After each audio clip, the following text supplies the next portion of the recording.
L'esca est un gros problème parce qu'on estime au jour d'aujourd'hui que 5% des pieds sont atteints et on aura jusqu'à l'apoplexie, c'est-à-dire des pieds qui meurent et qu'on est obligé après de remplacer, et ces pieds qu'on remplace arrivent très mal à produire des raisins puisqu'ils sont en concurrence avec des pieds adultes autour d'eux. Et ce phénomène-là, ces pieds même arrivent même pas des fois à produire de raisins. Oui, nous sommes dans le vignoble du Buzet, qui a aux environs de 2000 hectares, et nous avons fait ces essais sur des Cabernet Sauvignon en grande partie. Dans d'autres vignobles, nous avons fait sur des Cabernet Francs, et on a toujours remarqué cette efficacité du Fortisei. Vous voyez sur le pied le cep que nous avons traité, donc l'aiguille qui était positionnée dans la partie vivante du cep, et on s'aperçoit qu'on a eu un liseré qui s'est fait, qui a isolé les champignons du reste du cep. Donc on a eu un isolement qui s'est fait d'une façon longitudinale et latérale pour empêcher l'évolution du champignon.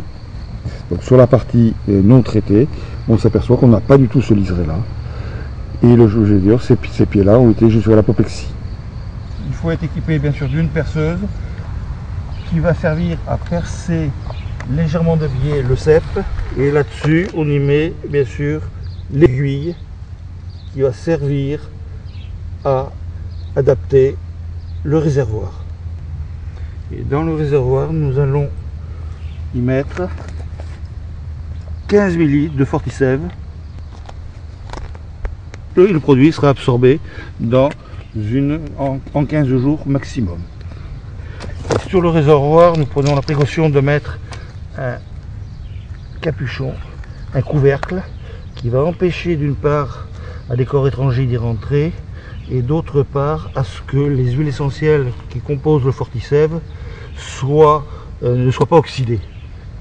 Après, au niveau de ce réservoir, on préconise d'y mettre un lien de couleur pour pouvoir le remarquer plus facilement pendant la période après d'observation.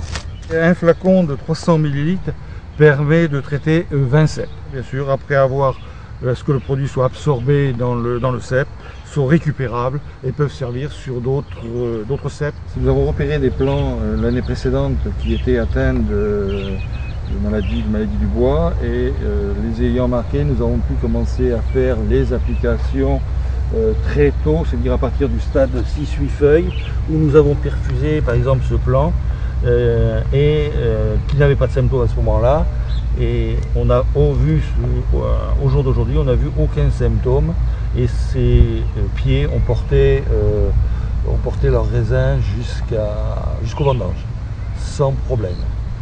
Dans d'autres cas, nous avons fait les perfusions plus tardivement. Nous l'avons fait sur des pieds qui avaient des symptômes.